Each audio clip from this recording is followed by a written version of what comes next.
혹시 조금 눈여겨보고 계시는 청약 단지라든지 일정들이 있으신가요? 1번은 공공분양 들어가. 이번에 공공분양은 여러분 차이점 하나 말씀드리면 특히 3기 신도시는 눈여겨보셔도 좋은 게요. 서울하고 똑같습니다. 거의 똑같고 자족도시 형태예요.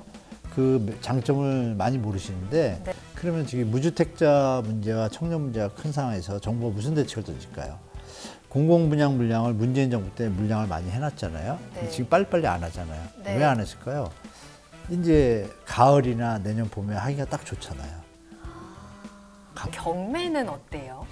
경매는 첫 집을 경매로 마련하는 거예요. 그런 분들이 요새 시장에 조금 보이세요. 그래서 여러분들도 뭐 너무 어렵다고 생각할 거 없이 앞으로 몇 년 동안은 시장이 여러 가지 변동성이 있으니까 6개월 잡고 열심히 공부하시면 혼자 하셔도 되고. 그렇다면 여기서 이제 궁금해집니다. 네네. 그렇다면 내가 부동산에 접근을 하고 부동산을 매매를 하기 위해서는 어떤 방법이 필요한가? 이제 그에 대한 이야기를 조금 더 네. 구체적으로 나눠보도록 할게요. 말씀하셨듯이 사실 저도 무주택자이기는 합니다만 뭐 시장에 대해서 뭐 긍정적인 이야기들이 조금씩 나오면 지금 집을 사야 되나라는 불안감이 커지고요. 그렇죠. 근데 또 아니야 아직은 아니래 아직은 계속해서 여러 가지 시한폭탄들이 있대라고 이야기를 하면 또 그것도 불안해집니다. 그럼에도 그쵸. 불구하고 저뿐 아니라 많은 투자자분들이나 수요자분들, 무주택자분들은 이런 비슷한 생각을 항상 불안감을 가지고 시장을 같죠. 보고 계실 거예요. 맞아요. 언제 사면 되지? 언제가 내가 가장 안정적일까? 그렇다면 아직까지는 무주택자들이 시장에서 매수 심리가 완전히 살아났다라고는 할 수 없을 것 같아요. 매수 심리는 실제로 살아난다는 기사들이 요즘 나오잖아요. 여기서 이제 또 페이크가 하나 있는데요. 살아났죠, 예전보다. 당연히 거래량이 늘어났으니까. 그런데 지금 말씀하신 불안감이 많잖아요. 네. 이게 믿어도 되나 그렇잖아요. 맞아요. 네, 팩트부터 하나 말씀드리면 네. 그 매수 심리가 살아났지만 아까하고 똑같아요. 10억짜리가 5억이 됐다, 6억이 된 거는 큰 의미가 없잖아요. 그쵸. 물론 무주택자 입장에서 1억이 더 비싸진 건 맞죠. 5억일 때 샀으면 최고인데, 그죠? 근데 그때는 어때요? 준비가 안 돼 있잖아요. 급하게 지금 시장이 변하니까. 근데 지금은 이제 시장이 급하게 변한 상태에서 어떤 형태로 갈지 좀 예측하셔야 되는데 네네. 매수 심리 높아졌다 하는 자료가 제가 알기로는 106.7 뭐 이런 표현을 써요. 근데 이게 국토연구원 자료거든요. 네. 여기서 팩트를 얘기하면 깜짝 놀라실 텐데 KB나 이런 데는 매수 심리가 70, 80 이렇게 돼 있어요. 100 이하예요. 차이가 너무 많이 나는데. 네. 근데 국토연구원 자료가 기사에 또 나오는 거예요. 그러면 이 국토연구원 자료의 내용을 말씀드리면 네. 국토연구원은 또 방식이 어떠냐면 우리가 100을 보통 상시하잖아요. 여기는 200이 기준이에요. 네. 그래서 진짜요? 네. 그래서 95에서 진짜요? 114까지는 네. 중간 보합이에요. 데이터 자체가. 근데 여기서 106만 갖다 기사를 쓰면 어떻게 돼요? 당연히 예전에는 죄송합니다.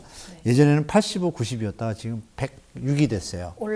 그러면 마치 느낌이 100을 넘어서 막 살아난 것 같은데 그게 아니라 국토연구원 자료상은 114까지가 보합이에요. 이거 속는 거죠. 진짜요? 여기서는 뭐냐면 115부터가 살아나기 시작하는 걸 쳐요. 그래서 네. 200이 되면 완전히 화랑이라고 칩니다. 그러니까 이 데이터는 문제가 있죠. 페이크 기사. 속지 마시고 중요한 건 매수 심리는 분명히 살아났습니다. 예전보다. 근데 그 심리가 네. 정상적인 매수 심리가 살아난 게 아니잖아요. 그게 무슨 뜻이냐? 유효 수요. 그러니까 집가 유효수라는 건 뭐냐면 내가 살 마음이 있는데 살 수 있는 능력도 있을 때 유효수라고 하잖아요. 네. 그 수요라는 거는 살 마음이 있는 거죠. 대기 수요. 근데 마음은 있는데 능력이 안 될 수가 있잖아요. 집값이 안 비싸서. 그렇죠. 근데 지금 상황은 어떤 상황이냐면은 이 유효 수요가 거의 없는 상태예요. 여력이 없는 거죠, 사람들이. 그럼 여력이라는 게 뭐야? 아까 이자가 낮은 상태에서 집값이 내려와 준다면 정말 여력이 좋아지는데 네. 집값이 요새 다시 올라갔잖아요. 근데 금리는 안 내려왔잖아요. 그럼 어때요, 여러분? 당연히 여력이 줄겠죠. 그러니까 집값이 올라가면서 우리가 금리 인상하기 전에도 거래량이 줄고 집값이 하방 압력을 받았었는데 금리가 올라가면서부터 푹 빠진 거잖아요. 근데 그 금리가 지금 유지되고 있잖아요. 네. 미국이. 한국도 지금 많이 올린 상태에서 유지되고 있잖아요. 네네. 근데 이걸 쉽게 내리면 물가가 어떻게 돼요? 아까 물가 금리 얘기했잖아요. 물가가 또 오른단 말이에요. 그러면 나라 경제가 진짜 이상해질 수 있거든요. 그러니까 물가 금리를 알아야 되는 건 또 이제 여기서 나오는 거고. 그러네요. 결국에는 네. 기승전 물가금리. 네, 제가 그죠? 파악한 게 그렇습니다. 제가 그렇죠, 짧은 그렇죠. 지식이지만 근데 가장 또 기본이기도 해보니까 하고. 그렇죠. 이게 자동으로 연동되잖아요. 네네. 지금 뭐 앵커님도 벌써 다 아시잖아요. 그 우리 시청자도 다 아실 거 아니에요. 네. 그러니까 결론적으로 지금 금리 인하나 이런 것들이 일희비할 사항이 아니다. 라고 귀착이 되는 거예요. 그 무주택자분들이 보셔야 될 건 뭐냐. 네. 언론 보도의 기사보다는 좋아하시는 분도 있고 안 좋아하시는 분도 계시지만 미국의 경제 상황을 좀 봐야 되는 거예요. 전 세계에 지금 기축 역할을 하니까. 미국이 어느 날 달러를 긴축을 들어가잖아요. 네. 달러가 여러분 많이 들어봤어요. 킹달러 말 많이 들었죠. 킹달러가 되면 우리나라 돈의 가치가 약해져요. 그러면 생각해보세요. 노동자가 있는데 네. 여기도 10원, 여기도 10만 원을 주고 여기도 10만 원을 준대, 일당을. 근데 여기는 되게 안 좋은 곳이야. 막 먼지도 많고 위험이 많아. 네. 주인이 아슬아슬해 보여. 근데 여기는 아주 뭐 대기업 10만 원. 그럼 여기 가서 일하겠죠. 똑같은데. 당연하죠. 그럼 여기는 사람들이 안 오면 일을 못 하잖아요. 그럼 여기는 어떻게 해야 돼요? 낮추겠죠. 11만 원을 줘야죠. 아니, 만 원 더 줘야지 가잖아요. 아, 그쵸, 그쵸. 금리를 더 줘야 갈 거 아니에요. 자, 그러면 네. 미국이란 나라와 한국이란 나라가 있을 때 전 세계 사람들이 볼 때 한국이 뭐 BTS가 뭐 날리고 있지만 경제 투자자 입장에서는 어때요? 미국이 안전하잖아요, 더. 그러네요. 근데 미국이 금리가 높으면 네. 당연히 좋은 은행에 갈 거 아니에요. 그렇죠. 돈이 어디로 가요? 그걸로 가잖아요. 미국으로 가죠. 우리나라에 지금 해외 자본이 많이 들어와 있잖아요. 빠져나가면 어떻게 돼요? 외환보유가 주니까 어떻게 돼요? 환율이 올라가면 수입 물가가 오르니까 또 물가가 나와요. 물가가 오르면 잡아야 되니까 금리를 또 올려야 돼. 네. 그럼 부동산은 어떻게 되겠어요? 이게 연결성이 있잖아요. 그래서 무주택자분들이 조마조마하시고 막 뭐 데이터만 볼 것이 아니고 조금 크게. 그러니까 이제 아빠 엄마가 있는데 우리 둘이 막 뭐 돈을 아껴 쓰고 그러면 뭐예요? 누나하고 형하고 뭐 하면 뭐예요? 아빠가 돈을 많이 벌어야 이게 나눠주는 게 많아지잖아요. 그러니까 다툴 필요가 없는 거죠. 이런 거 갖고 그러니까 결론은 거시경제를 알아야 되는구나로 귀착이 되고 네. 물가 금리가 기본이니까 미국의 물가와 금리가 어떻게 움직이는지를 보시면 그 영향이 한국에 오잖아요. 앞서서도 이제 미분양에 대한 말씀을 조금씩 해 네. 주셨어요. 사실 무주택자들이 내 집 마련을 하기 위한 희망 중에 하나가 청약이기도 하고 이 분양 시장에 대한 관심이 참 많거든요. 근데 미분양 이슈가 계속되고 있고 앞으로 또 매물이 계속 늘어날 거다라는 소식들도 앞서서 전해 주셨습니다. 그렇다면 이런 미분양이 앞으로도 계속 늘어난다면 부동산 가격은 계속해서 더 하락하고 조정될 가능성이 더 크게 봐야 되는 걸까요? 네, 중장기적으로는 그렇게 보고요. 중장기적으로는. 네. 만약에 이번에 대책이 없었다면 좀 급하지만 더 내려갔을 거 아니에요? 그때 이미 바닥이 됐을 텐데 일단 받쳤잖아요. 받쳤으니까 네. 일단 유지가 되지만 내려갈 폭의 여운이 많기 때문에 저는 정부가 애를 써서 연착륙을 유지하겠다고 했을 때 추가적인 대책이 나오면 이게 약간 막 이렇게 횡보라 그럴까요? 올랐다 내렸다 이렇게 가다가 어느 정점에 가면 이제 약간 하향 패턴으로 바뀌는 기간이 좀 생길 거예요. 오. 그래서 자칫 잘못하면 일본식으로 접근할 수도 있어요. 그게 길어지면. 일본식이었던 거예요. 그러니까 일본식인데 약간 틀린 형태죠. 우리나라는. 일본은 갑자기 폭락을 했잖아요. 네. 오랫동안 쭉 바닥을 겪고 우리는 근데 폭락을 하려고 했는데 받쳤잖아요. 네. 네. 그러면 누가 봐도 받쳐줬기 때문에 버틴 거잖아요. 그렇죠. 그 학습효과가 있어서 잘 받치는 거란 말이에요. 근데 받친 거에 대해서 소득이 늘거나 이래서 이어주면 이게 이어질 텐데 지금 자영업자분들 뭐 그런 기사 많이 보셨잖아요. 연체율 증가가 막 심각해지는 거. 그러니까 자영업자분들 9월이 중도 대출 이자 상환유예가 끝나요. 네네. 여러 가지 그런 좀 안 좋은 소스들이 많아서 지금 제가 볼 때는 무주택자분들이 시장 변동성을 대처하기는 쉽지 않은 시장이에요. 사실은 엄밀히 말씀드리면. 맞아요. 청약에 얘기하셨는데 네. 정부에서 내년이 총선이 있잖아요. 네. 그러면 아까 총선이 있으면 당연히 정치하시는 분들의 목표는 집권을 유지하는 거잖아요. 다수당이 되고 그러려면 좋은 정책을 펼쳐야 되잖아요. 그쵸. 투표권을 가진 사람들한테. 그러면 지금 무주택자 문제와 청년 문제가 큰 상황에서 정부가 무슨 대책을 던질까요? 공공분양 물량을 문재인 정부 때 물량을 많이 해놨잖아요. 네. 지금 빨리빨리 안 하잖아요. 네. 왜 안 했을까요? 이제 가을이나 내년 봄에 하기가 딱 좋잖아요. 강력하게 좋은 자리에 뭐 수방사부지부터 뭐 여러 가지 좋은 데가 많이 나올 거예요. 네. 근데 공공분양 청약을 이제 많이 쏟을 겁니다, 아마. 일부. 그러면 그때가 기회죠. 무주택자분들한테 분양가를 높이 하면 욕을 먹을 거 아니에요. 분양가를 낮출 거고. 네. 그렇죠?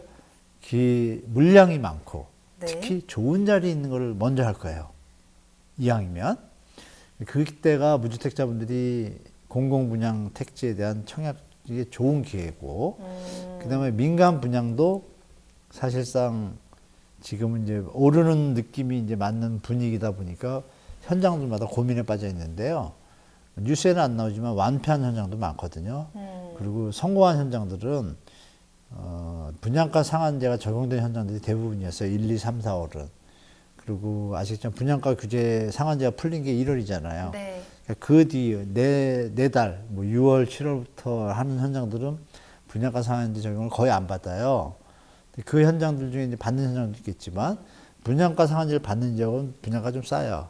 그건 완판이에요. 지금도 계속 완판인 거고. 풀었지만 뒤늦게 이제 들어오는 것들은 해당이 안 되는 것들은 분양가를 좀 높일 거예요. 용인 플렉스시티처럼 푹푹 올라가는 것도 있거든요. 그래서 자리가 좋으면 그나마 버티지만 자리가 안 좋으면 어떻게 되죠? 미분양 날 거란 말이에요.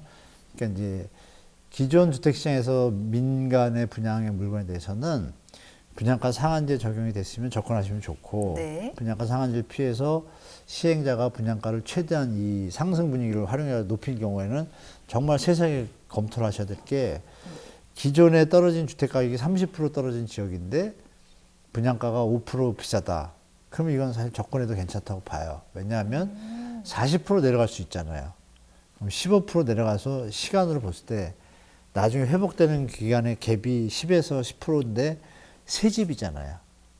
새 집에 베니피트를 준다 그러면 중고와 집은 반값은 아니지만 일반적으로 중고부품은 반값이 되잖아요. 네. 근데 기존 주택 시장이 5억인데 얘가 6억이에요.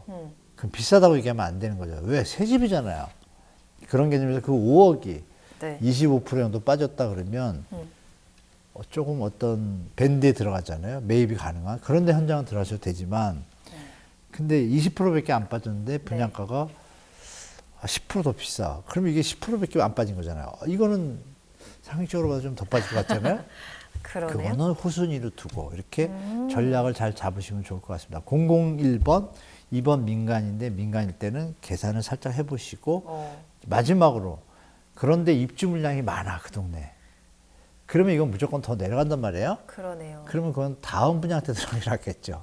뭐 이렇게 정리해서 말씀드리겠습니다. 예. 그럼 전략을 좀 정리하시면 좋을 것 같아요. 예. 그러게요. 뭐 부동산마다 그리고 그 분양 물건마다 아마 다 상황이 다를 테니까 그렇죠, 그렇죠. 우리는 좀 꼼꼼한 계산이 필요할 것 같고 네. 그러다 보니까 지역별로도 좀 차별화가 나타나고 양극화가 심해진다라는 뉴스들도 좀 맞습니다. 자주 보이는 것 같아요. 근데 앞서서도 이제 뭐 가을 겨울쯤에 이제 어느 정도 이제 그 좋은 부지에 공급이 나올 거다라고 나옵니다. 말씀해 주셨잖아요. 떠다가 아니라 나오게 되어 있습니다. 나올 거예요? 네, 100% 입니다. 얼마나 나올까요? 양이 많아요?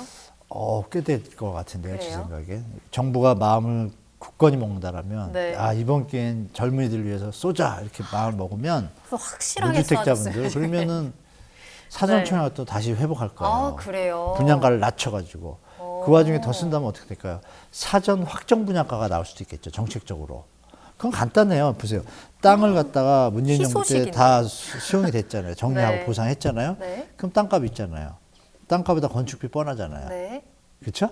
근데 여기서 얄팍하게 정부가 이걸 좀 물가가 오르면 남겨야지 이런 생각을 가지면 분양가가 유동적이지만 계산을 해보면 나오거든요. 금리하고 물가 상승을 계산하면 최대 분양가는 얼마가 딱 나와요. 근데 그 분양가가 암만 해도 그 이익을 안 붙이면 무조건 저렴합니다. 그렇죠, 100% 저렴해요. 그렇죠. 시세, 현재 시세에 다 네. 심하게 얘기하면 이게 이제 조성원까지인데 그걸 쓰면은 50%밖에 안 돼요. 진짜로. 그냥 반가 아파트인데 그래요? 우리 제도는 지금 60에서 90%까지 해놨거든요. 조금 더 받겠다는 얘기죠. 정부인데 국민을 상대로 조금 더 받겠다 이거예요. 어떻게? LH를 팔아서 LH 적자가 많은 일 해가지고. 근데 여기서 만약에 대통령이나 정부에서 굳건하게 LH 적자는 옛날에 있던 거고 지금 이 땅은 그거와 상관없이 정부가 보상하면서 산 것이고 지금 무주택자들하고 청년들이 힘드니 과감하게 좋은 입지에 있는 걸 저렴하게 분양했다고 하면 어떻게 될까요? 그게 이제 보금자리였습니다. 이명박 때. MB 때 보금자리가 반값 네. 아파트였거든요. 네. 집값이 완전히 안정되고 막 그런 분위기가 연출됐단 말이에요. 알아요, 기성세대들은. 그럼 그럼 젊은 분들은 이번에도 이런 그런 대책이 많이 효과가 나온다 있을까요? 가정을 할게요. 네. 그러면 선거를 이길 수 있겠죠.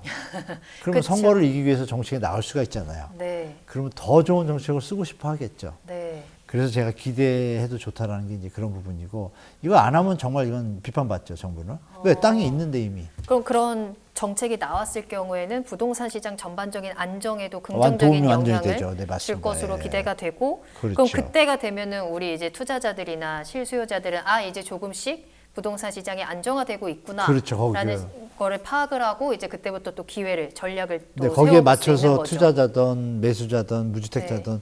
다 자기 입장에서 전략이 맞춰지잖아요.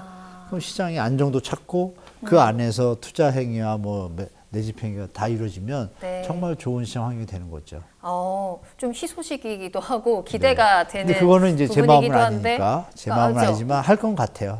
아직도 확실하게 한다라고 나온 건 아니기 때문에 우리가 그때 이제 분위기를 또 근데 안 하면 확인을 이상한 해봐요. 거잖아요. 땅이 그럴까요? 있고. 네. 그죠. 땅이 있는데 마음만 먹으면 모르니까. 되는 거거든요.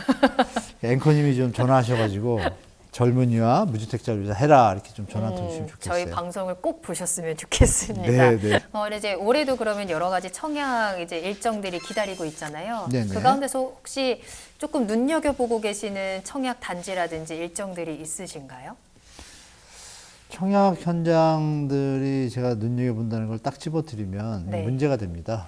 그럴까요? 다시 한번 말씀드리지만 네. 아까 이미 답을 다 드렸어요. 그렇긴 하죠. 어떤 그 걸 자기 봐야 동네에 네. 어느 가고 싶은 지역이 있다. 네. 근데 그 지역에 주택 가격이 최고점 대비 몇 프로 내려오는지 좀 먼저 체크하시고, 그게 30% 내려왔다. 그러면 아까 말씀드렸던 30%에서 5% 정도는 용인되는 거고, 네, 네. 5%더 낮으면 감사합니다죠.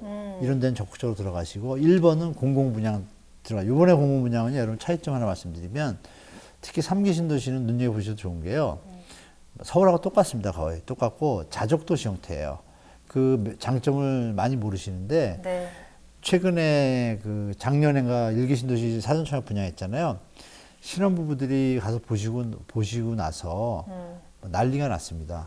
난리가 난 이유는 뭐냐면, 네. 현재 서울 시내나 뭐 6대 광역시에서 대단지 아니고서야 아이들 돌봄센터가 운영되고 이런 데가 거의 없어요. 다 그냥 유치원 형태로 있지. 근데 현재 신도시는 그게 기본입니다. 매뉴얼에.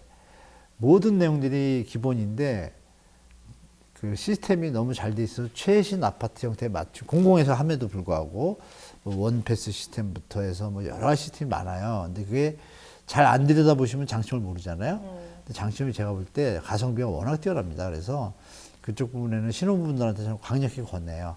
거기서 안전하게 사시다가 적정한 시점에 10년, 20년 애기 생기고 학교 갈 때쯤에 서울에 진입할 수 있을 정도의 공공분야니까 저렴하잖아요. 네. 그러면 시세에 맞춰서 갭이 생길 것이고, 그걸 사다리 삼아가지고 서울 진입도 용이하실 거고, 그냥 계속 사셔도 되고, 여러 가지 장점이 있으니까 청약 전선에는 민간 분양은 아까 말씀드린 그런 작전으로 가시면 되고, 공공 분양은 적극적으로 보셔야 됩니다. 네. 무조건 제가 볼 땐 어떤 자본 현재 시장 상황에서 도움이 되는 어떤 자산 관리, 내 집 마련에 도움이 되는 상황이니까 공공 분양, 거기다 또 브랜드 있잖아요. 공공 분양의 브랜드? 맨점이 네. 뭐 LH 이런 것 때문에 조금 그렇잖아요. 분양이 있는데 네. 제가 알기로는 실현될지 안 될지 모르지만 되면 좋을 것 같아요. LH가 그런 수요자들의 입장을 알아가지고 LG가 시공을 하게 하고, 그래서 LG 자이 선국구 LH 옆에다 조그맣게 이거면은 그것도 굉장히 많이 좋은 순화가 방법인데요. 되겠죠. 네. 그래서 그런 걸 연구하고 있습니다. 제가 알기로. 그래서 어쩌면은 그것까지 이번에 대책 때 나올 수도 있거든요. 참 많은 그러면- 연구가 이루어지고 있군요. 그럼요. 그러네요. 네, 그래서 네. 그런 부분 좀 활용하시면 좋을 것 같습니다. 어. 예. 네. 자, 그러면 한 가지 이제 곁다리로 궁금한 건 경매는 어때요? 경매는 이렇게 뭐 MPL이라는 상품이 있어요. MPL? 넌 네. 발음이 좀 안 좋지만 이해하죠. 넌 퍼포밍 론이라서 네. 경매는 뭐예요? 돈을 못 갚아서 대출 이자를 못 내서 경매가 되잖아요. 그렇죠. 주로. 아니면 네. 임차권 보증금을 못 돌릴 때 경매가 되잖아요. 네, 네. 경매가 나온 물건은 싸다 비싸다 딱 볼 때 상승기에는 비싸다, 하락기에는 더 싸다 이렇게 되거든요. 결론은. 근데 거기에는 권리 분석이라는 어려운 과정이 있어요. 그래서 그냥 들어가시면 절대 안 되고 그쵸. 여러 가지 문제가 있기 때문에 낭패를 보는 경우가 많습니다. 그래서 접어두고 경매 시장에 들어가시려면 현재 분위기가 어떤 지금 경매 시장도 요즘에 현재 많이 분위기는 어려운지. 어떠냐면 네. 경매 시장의 지표를 말씀드리면 네. 우리 부동산 경기 좋을 때 그러니까 두 개만 보셔도 돼요. 낙찰가율하고 낙찰률. 네, 낙찰가율은 경매가 1억에 나왔는데 만약에 8천에 낙찰이 됐어요. 이러면 80%잖아요. 네. 그럼 낙찰가율은 80%예요. 낙찰률은 경매 물건이 5개가 나왔는데 5개가 다 팔렸다. 그럼 낙찰률이 100%죠. 그럼 나오는 데도 다 팔린 거잖아요. 시장이 좋은 거죠. 그래서 실제 시장이 좋았던 그 2020년 막 이럴 때는 경매 낙찰가율이요. 서울 같은 경우에는 112%였습니다. 경매 가격보다 더 높게 산 거예요, 사람들이. 더 올 거라고 생각되니까. 근데 지금은 어떠냐면 70%대입니다. 30%가 다운돼 있어요. 그리고 낙찰률은 20%, 30% 돼서 바닥에서 기고 있습니다. 계속 1년째. 네. 그러면 물건이 10개가 나오면 2개만 거래가 되는 거예요. 8개는 또 다운돼서 다음 경매 때는 20에서 30% 다운돼가 또 경매를 들어가거든요. 근데 그게 누적되고 있어요, 지금 시장에서. 아, 그래요. 물건이 누적되고 있잖아요. 네. 그럼 뭐예요? 시장이 좋다라는 느낌은 아니잖아요. 아니죠. 그래서 경매 시장이 조금 더 낮아질 수도 있잖아요. 그때 되면 이제 사람들이 가는데 실수요자분들은 뭐 경매 그 대리인 제도가 있어요. 공인중개사. 그분들이 시험 봐가지고 경매 대리인이 되는 경우가 있는데 동네에서 자기가 경매만 관심 있다 그러면 동네에서 10년, 20년 동안 한 자리에서 하신 분이 경매 대리인 자격을 갖고 있어요. 그분은 좀 믿을만 하잖아요. 그죠? 네. 한 자리에서 오래 하신 분들은. 오. 그런 분들을 통해 가지고 내가 경매로 집을 사고 싶다고 하면 적극적으로 도와줄 거예요. 그렇게 하시고 아니면 6개월에서 1년 정도 공부하신 다음에 경매 시장을 직접 가셔도 돼요. 자, 시장이 안 좋아지면 경매 물건이 많이 나오겠죠? 그러면 경매 하시는 시장 하시는 분들 있잖아요. 무주택자 중에 요즘 한 10% 정도는 그걸로 마련하시는 분들이 계세요. 실제로. 경매로. 네. 첫 집을 경매로 마련하는 거예요. 그런 분들이 요새 시장에 조금 보이세요. 그래서 여러분들도 뭐 너무 어렵다고 생각할 거 없이 앞으로 몇 년 동안은 시장이 여러 가지 변동성이 있으니까 6개월 잡고 열심히 공부하시면 혼자 가셔도 되고 학원에 가셔도 되고 경매 대리인 활용하시고 이렇게 하시면 될 것 같습니다. 알겠습니다. 자, 지금까지 이렇게 교수님과 함께 네. 현재 부동산 시장을 좀 누르고 있는 그리고 앞으로 해결해야 될 여러 가지 현안들에 대해서 좀 살펴봤습니다. 확실히 아직까지는 시장이 바닥이 나왔다, 회복이 보이고 있다라고 파악하기에는 조금 해결해야 되는 또 넘어야 되는 산들이 굉장히 많은 것 같거든요. 그렇다면 교수님이 생각하시는 바닥의 시그널은 어떤 게 있을까요? 바닥의 시그널은 아까 말씀드린 기본적인 팩트 부동산 시장에서 네. 거래량, 전세가, 미분양 요 세 개가 좋은 쪽으로 가면 이제 상승이 시작이잖아요. 네. 추세가 되는데 주택 가격이 어느 정도 빠진 거, 그러니까 주택 가격 지수를 말하면 한 100에서 120 수준까지 내려올 수도 있거든요. 주택 가격 지수라고 치면 나와요. 주택 구입 부담 지수 이래가지고 HAI 하면 주택금융공사에 나오거든요. 그 수치가 박근혜 정부 때 막 집값 내려가고 이럴 때 활성화 정책 전에는 80까지 내려갔는데 지금 214에서 198로 내려왔거든요. 그 수치가 한 120, 130이면 시장이 이제 추세적으로 들어갈 수 있는 베이스가 돼요. 그래서 그렇게 보시면 되는데 아까 말씀드린 경매 있잖아요. 네. 경매 지표가 이제 아까 말씀드린 수치가 올라가기 시작하겠죠. 그렇죠? 그러겠네요. 그러니까 세 가지에다가 경매 지표도 막 올라간다. 네. 이러면 일단 부동산 시장에서 팩트가 된 거고 거시적으로는 이제 금리가 미국 경제가 물가가 잡혔다라든지 미국 금리가 내려왔는데 안정적인 상태에서 내려온다든지 대한민국 금통위에서도 경제 물가가 잡혔습니다. 무역 수지가 살아나고 이런 형태 속에서 금리가 안정적으로 베이비로 안정적으로 넘어가면 소득이 늘기 시작하는 시점, 이건 좀 먼 얘기죠. 그러네요. 거시도 좀 같이 보시고 팩트로 보면 그것만 보시면 되고 거시는 물가 금리 또 보시라고 또 말씀드릴게요. 네. 알겠습니다. 자, 그럼 마지막으로 우리 조금 더 안전하게 그리고 현명하게 부동산에 접근하기 위해서 우리 시청자분들께 조언 한 말씀 한마디 딱 정리해 주시면 네. 어떻게 해주실까요? 여러분들이 집을 사시는 거는 그 거주의 목적이 1번이실 텐데 좀 네. 발전하면 이제 더 발전하면 투기의 목적이 되는데요. 그게 종점은 뭐죠? 돈을 버는 거죠. 실거주 제외하고 돈을 버는 목적은 뭘까요? 돈을 버는 게 목적이 돼서는 안 되고요. 수단이어야 됩니다. 목적은 뭔가요, 여러분? 그 행복이잖아요. 우리 가족의 행복, 본인의 행복인데 주위에서 이 집으로 인해서 네. 이혼하시는 부부들 제가 많이 봤습니다. 그 이유는 뭐 과도한 욕심을 냈을 때 문제가 터지면 서로 탓을 하면서 그 원래 목적은 뭐예요? 부부가 행복하려고 했던 건데 네. 부동산이라는 매개체 수단이 잘못 적용되면 원래 목적을 잃어버립니다. 수단 때문에. 이런 불행한 일을 막기 위해서는 여러분 절대 목적이 뭔지를 다시 한번 새기시고 가족의 행복을 위해서 뭐 투자든 투기든 내 집 마련이든 1번을 그렇게 순위를 두셔야 되고요. 결정적으로 건강해야 됩니다. 제 주위에 돈을 좀 많이 버셔서 계속 투자하시다가 어떤 난관에 봉착하게 되면은 병을 얻어가지고 조금 이렇게 별나라고 하신 분도 주위에 많습니다. 부동산 분야에. 그래서 건강을 챙기시고 부동산 투자나 내 집 마련의 목적이 가족의 행복이라는 점을 꼭 명심하시고 시장에 접하시면 절대 수단에 휘둘리지 않는 행복한 삶을 살 수 있다라고 말씀드리겠습니다. 교수님과 이야기를 나누면서 부동산 네. 시장에 대해서 좀 헷갈리고 답답했던 부분들이 어느 정도는 확실하게 정리가 되는 것 같습니다. A이니까 B일 것이다 라고 하나의 지표, 하나의 단순한 현상만 보고 부동산 시장을 파악할 수는 없을 것 같아요. 조금 더 넓게 멀리 큰 그림으로 우리 거시적인 부분까지 함께 파악을 해야 된다라는 거, 그러기 위해서 우리는 꾸준한 공부가 필요할 것 같고요. 나와 우리 가족의 행복을 위한 부동산에 대한 접근이 필요할 것 같습니다. 아무쪼록 집이 있는 사람도 없는 사람도 조금 더 안정적인 부동산 시장을 만날 수 있었으면 좋겠습니다.